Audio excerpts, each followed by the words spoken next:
Hi, my name is Erin Kennedy, and I'm going to be talking to you about my restaurant concept today. So first, I have my business concept. My business concept is a fine dining steakhouse. It's called RHIM Steakhouse, and it's located in the University District of Seattle, Washington. It is just a fine dining classic steakhouse that you can bring the family to or go on a date night to. So moving on, we have our mission statement. My mission statement is a little bit long, but I would like to read it. I believe it thoroughly represents the city of Seattle, the attitude of the people in the restaurant I'd like to make. So it reads, our mission statement is this: we are a company who believes that our service and product should reflect our love for the community. In our eyes, Seattle, Washington has come together to form a loving place where judgment of others is an obsolete concept. We want to welcome not only our locals, but tourists in an inviting atmosphere where you can be sure that you are getting the best quality food and service. We'd also like to ensure that our staff is treated in a humane way and they are taken care of. Employees and guests alike should feel safe and welcome in our space. I believe that mission statement thoroughly represents Seattle as a whole, and I hope it represents the restaurant I'm looking to create. Moving on, we have our target market. So I've broken it down into 4 categories, starting off with our geographics. My customers will either live in Seattle or be visiting Seattle, whether they're dropping their kids off at college, they're coming to Seattle for an anniversary, for just a vacation, or they live in Seattle. I would like the restaurant to appeal to everyone. So demographics, mostly trying to appeal to younger generations of Seattle. Of course, I would not be opposed to serving anyone, but I'm looking sort of in the 21 to 45 range, but we do cater to those who may have an older, more refined palate and who may just want to come out and see us, and we'd be happy to do that. Our psychographics, we would like our guests to value education and class, quality ingredients and drinks. I would like people to be coming to the restaurant that are upper and middle class and more sophisticated in a public setting. Obviously, it is difficult to run a restaurant if you have college kids coming in and they are being overserved and causing commotion in the restaurant. That's obviously never a good thing to have going on, and I would like to avoid that as a whole. Buying characteristics, I would enjoy having regulars. I think every restaurant owner would love to have regulars at the restaurant. We don't want to do mobile orders or to go, since a lot of the experience is sitting in the restaurant. Moving on to our competitive advantage. So my main competitive advantage for RHIM Steakhouse is the location. Like I said, it is in the University District of Seattle, which is highly populated. It is also on the bottom floor of a Marriott hotel. So that being said, anyone staying at the hotel is obviously going to know the restaurant is there. We also have parents who are dropping kids off at college. They can stay in hotels in Seattle and they'll know to eat there, or anyone on vacation is automatically going to have a first choice of restaurant that is right below their feet. And I think that that is a great way of gaining customers.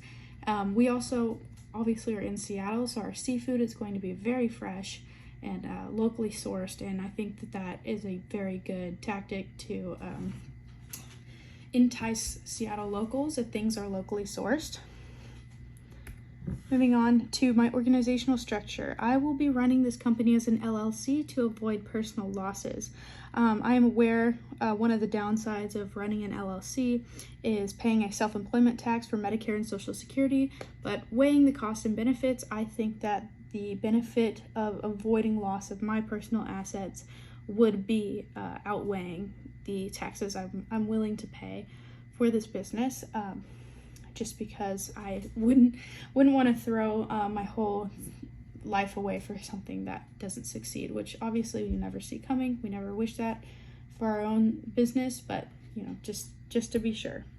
So our menu, I'm going to run through this very quickly because it is a large menu. It is broken down into appetizers, salads, soups, entrees, sides, dessert drinks, and cocktails and drinks. So each slide is each section of the menu, so I'll run through that really quick. We have a shrimp cocktail, beef carpaccio, and calamari as appetizers. As you can see, we put 2 seafood options in here and 1 non-seafood just to cater to everyone. Not everyone likes seafood, so we did throw beef carpaccio in there. Our soups and salads, we have a Caesar salad, house salad, lobster bisque, and clam chowder. I love having clam chowder on the menu. That is something Seattle locals really enjoy, so I love having that on there. We've got our entrees, a filet mignon, ribeye, New York strip, grilled salmon, and seared sea bass. So as you can see, we have 3 beef options and 2 of our seafood options. everyone can order from this menu and be happy with it. So I'm glad that we have quite the variety on there. The only thing we don't have is chicken, which we could make an addition to later, but right now this menu looks great to me. Our sides serve 4, so you can order one for the whole family or multiple for the whole family. We've got garlic mashed potatoes, creamed corn, roasted broccoli, and sauteed mushrooms. These are all just vegetables and starches to make sure that people are getting a full meal. We want them to leave full and get what they're paying for. Our desserts, we have a layered chocolate cake, a creme brulee, New York cheesecake, and tableside bananas Foster. The reason I put a bananas Foster on this menu was because it is tableside. When somebody sees something being flambéed and there's a big fire next to their table, they want to order it too. It's a great marketing tactic. I see a lot of local steakhouses where I'm from use it. I'm going to continue to use that.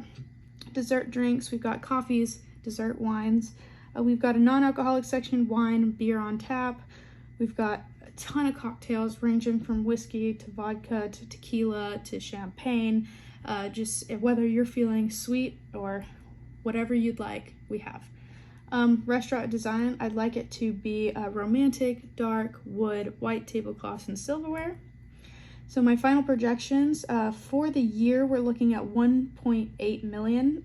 To be precise, we're looking at $1,881,600 a year. Our food cost is 32% of that. Our labor cost is 35% of that. I have a whole table here of projections starting with year 1 all the way through year 5. And by starting in year 1, we're making $1 million according to my calculations.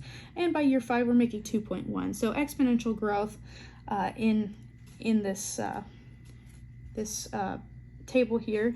And our break-even point, according to the formula, is $29,375. Moving on, lastly, to my investment details. The initial capital requirement is $950,000. I'd be paying $500,000 of my own dollars, and that would just leave $675,000 for investors to keep me afloat during the first few years. Your reasons to invest are the great location, solid advertising plan, our excellent growth plan, and we would be liking to expand the business once the profit margins grow. So I hope you do consider my business as a good investment, and thank you for listening to my presentation.